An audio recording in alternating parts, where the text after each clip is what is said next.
ये ग्रंथ एकलव्य की अपने गुरु द्रोणाचार्य के प्रति भक्ति और स्वयं द्वारा अर्जित धनुर्विद्या की महारत की कहानी है।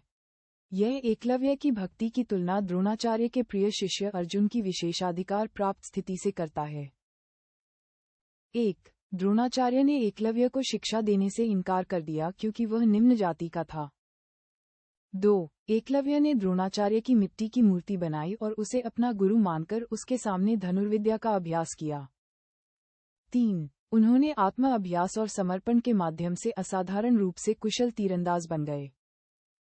और 4. कहानी जातिगत भेदभाव और एक गुरु के प्रति अत्यधिक समर्पण के विषयों पर प्रकाश डालती है।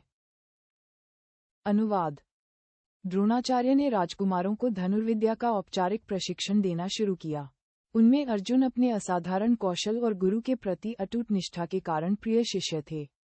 द्रोणाचार्य को अपने पुत्र अश्वत्थामा से भी विशेष स्नेह था, जो राजकुमारों में धनुर्विद्या में अग्रणी था, परंतु अर्जुन अश्वत्थामा से भी अधिक प्रतिभाशाली थे।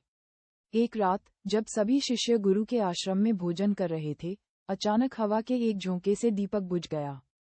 अर्जुन ने देखा कि अंधेरे में भी हाथ भोजन का निवाला मुंह तक ले जा सकता है। इस घटना से उन्होंने समझा कि लक्ष्य साधने के लिए प्रकाश से अधिक अभ्यास महत्वपूर्ण है, और उन्होंने रात के अंधेरे में लक्ष्य साधने का अभ्यास शुरू कर दिया। गुरु द्रोणाचार्य इस प्रकार के अभ्यास से अत्यंत प्रसन्न हुए। उन्होंने अर्जुन को धनुर्विद्या के साथ साथ गदा, भाला, तलवार और अन्य शस्त्रों का भी निपुण बनाया।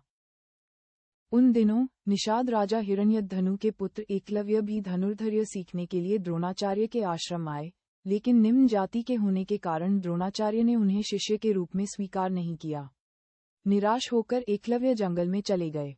उन्होंने द्रोणाचार्य की एक मूर्ति बनाई और उसे अपना गुरु मानकर धनुर्धर्य का अभ्यास शुरू किया।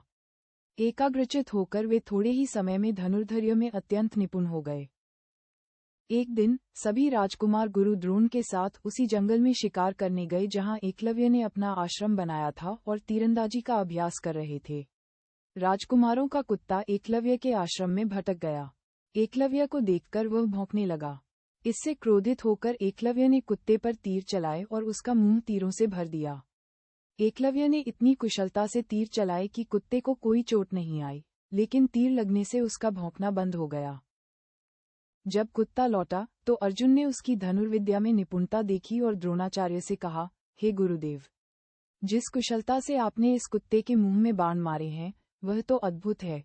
पाठ यहीं समाप्त होता है, लेकिन कहानी आगे बढ़ती है जिसमें द्रोणाचार्य एकलव्य से गुरु दक्षिणा के रूप में उसका अंगूठा मांगते हैं।